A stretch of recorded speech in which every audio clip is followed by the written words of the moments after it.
Hey there everybody, it's DaikaijuTony here, and I just got back from G-Fest. And I'm seeing a lot of people post videos of their G-Fest hauls, and you know what? I'm thinking of doing the same thing. I'll show off what I bought, and I'll give my initial thoughts on them. Starting with GWrasse.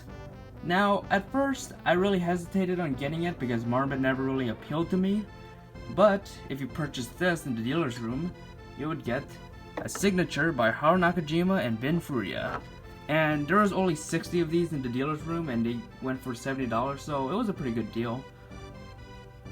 Now, I'm most likely going to leave GWrasse in the bag, which might offend some people, but whatever. And I'm definitely going to frame this. And if you're going to look for this online, I wouldn't necessarily recommend that, mainly because people who bought this just to resell it are selling it for a ridiculous price, and just looking at it, it's fucking bullshit. Alrighty, going into more figures, we have Pigman and Bushka. And I know what you're gonna say, their sizes are kind of swapped. Bushka's supposed to be the taller one, but this was the only Bushka I could find that wasn't $220 and the size of, let's say, my 24-inch NECA Godzilla. And you know what, I'm fine with that, because these two are kind of my favorite kaiju and Ultraman as of now.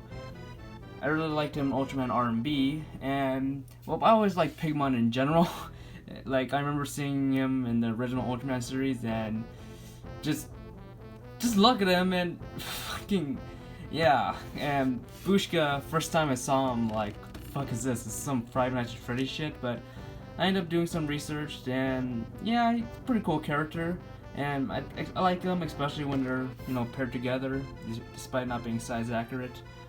And yeah, these were two figures I was mainly looking forward to at G-Fest, and yeah, even though it's not size accurate, who cares? They're still nice together. Bitch.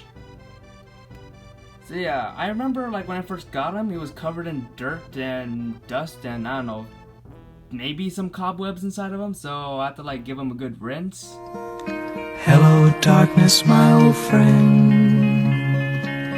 I've come to talk with you again, because a vision softly creeping. And as for Bushka, this is a pretty decent figure to have, even though, you know, there's a little paint problem here, and I'm pretty sure these dots in him are supposed to be colored brown, you know, like how it is on the shoulder. But hey, it comes with a pretty good tag, and I keep the tags for some reason. I don't know, force of habit maybe. Alright, are you all ready to see the only Godzilla figure I bought at G-Fest? This is gonna blow your fucking mind. Ready? Alright. Prepare yourself. Behold. Yeah, I know, what the fuck. So yeah, there's a little funny story behind me getting this guy. Basically, back in 2014, where, you know, these guys were made, I got somewhat interested in them, but I didn't really think about getting them. And it wasn't until like maybe a year later when my dad got a Batman 66 scaler, and I'm like, okay, these are pretty cool, I'll try finding one, and I couldn't, and I was like, god fucking damn it. And for a long time, tried looking for them for, you know, a reasonable price, and yeah, I got this one for 15 bucks, and yeah, I can have them dangle around my AirPods while I'm roaming around in the street and jaywalking. Alright, going into the more novelty-ish items, here's a cool sticker I got of Godzilla flying by Patrick Wald. I can't really pronounce that name, I'm sorry if you're watching this. And yeah, it's a pretty kick-ass sticker, and I'm planning to have this on my next phone cover whenever it's coming in. Here's a Summit Kaiju sticker given to me by Jeremy Souls, and it's pretty good. Only problem is I can't really peel it off, but whatever, it's probably better like this. And here is a kick-ass Shin Godzilla pin by Christopher Conde. I think that's how you pronounce his last name, I don't know. He's a cool guy. And link in description below for his other pins. Yeah, I know. Shameless product placement, but he's awesome. Alright, this one is awesome. I got this one at the Monstrosities panel, and it's Minya playing with a banjo. How fucking awesome is that? Getting into the DVDs I bought. Here's Kamen Rider, the original, you know, Ichigo.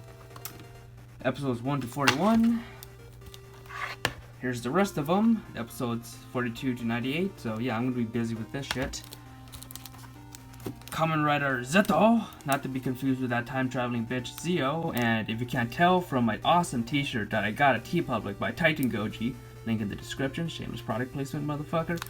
It's, you know, this guy's awesome. And Kamen Rider J. You know, second favorite-ish, mainly because of, you know, he could turn into a goddamn giant like Ultraman, but yep, that's beside the point. I swear, even though Toei's not really doing jack shit with the Kamen Rider license in America, with maybe the exception of Kamen Rider Amazons on Amazon Prime, I really get a bad feeling about owning these, and, you know, shivers down my spine.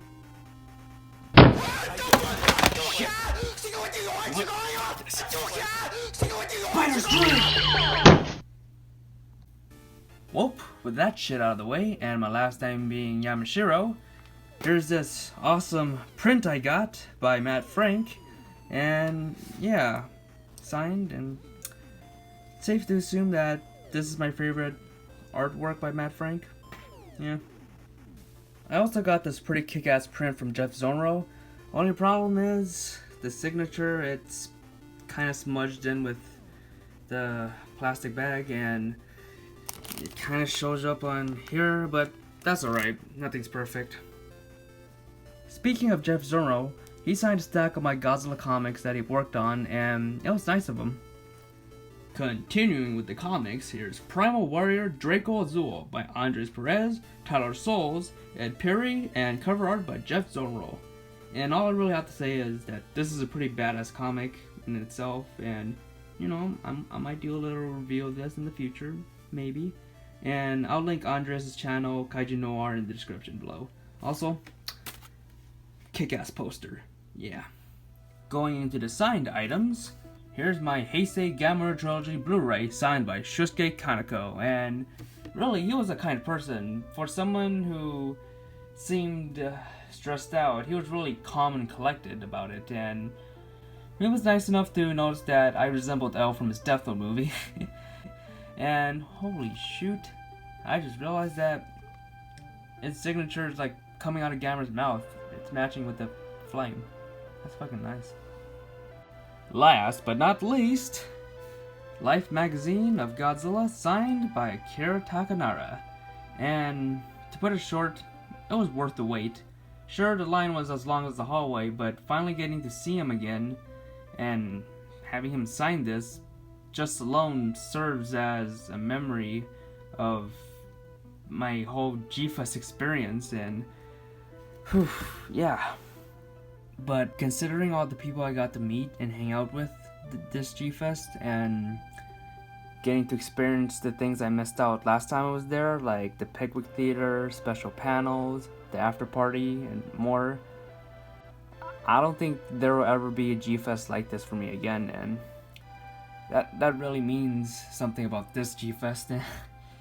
Yeah, and this is DaikaijuTony signing out. Also, I went to Waffle House.